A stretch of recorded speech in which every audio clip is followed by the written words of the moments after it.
On the phone right now is Kerry Baker, a rabbi who married the first same-sex couple. Can you hear me, Rabbi? Okay. The rabbi is getting on the phone with us this morning.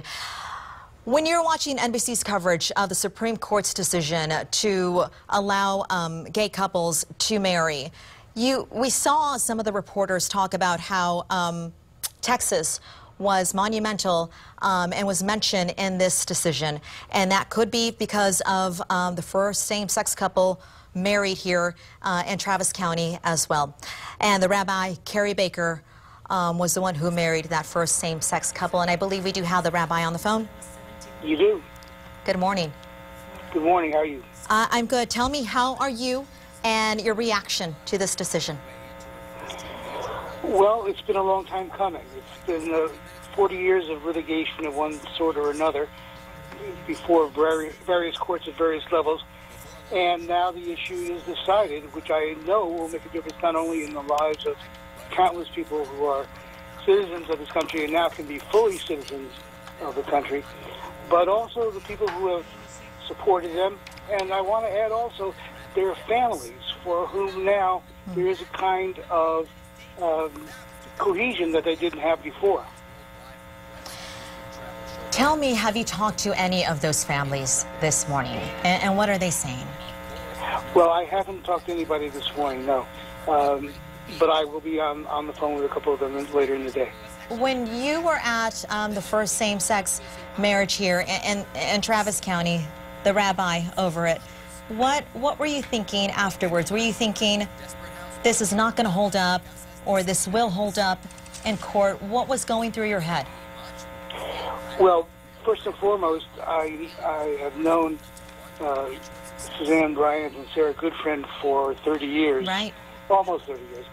Almost as long as they've been together.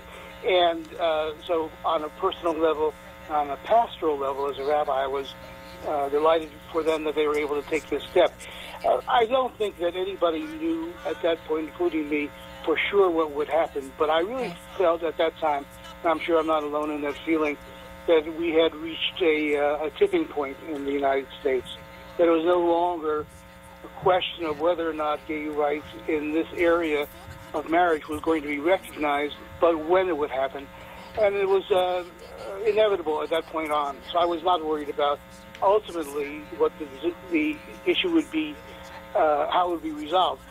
Whether or not in Travis County in the state of Texas there would be attempts to overturn this, that I knew was going to happen too, and so did everybody else involved.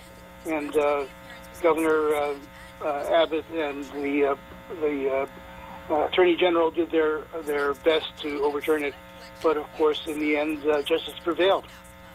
And I just want to remind our viewers of the women that you're talking about, the two Austin women who became the first Texas couple to tie the knot earlier this year. And some of it was because one was very sick at the time, correct? Well, I think that was a consideration in terms of the sympathy that the couple received and the sense of urgency with which it was dealt. But I don't think it affected the legal elements of the case at all.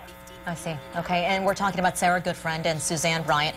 Pictures that you're seeing right there, legally married in February at the Travis County Clerk's house.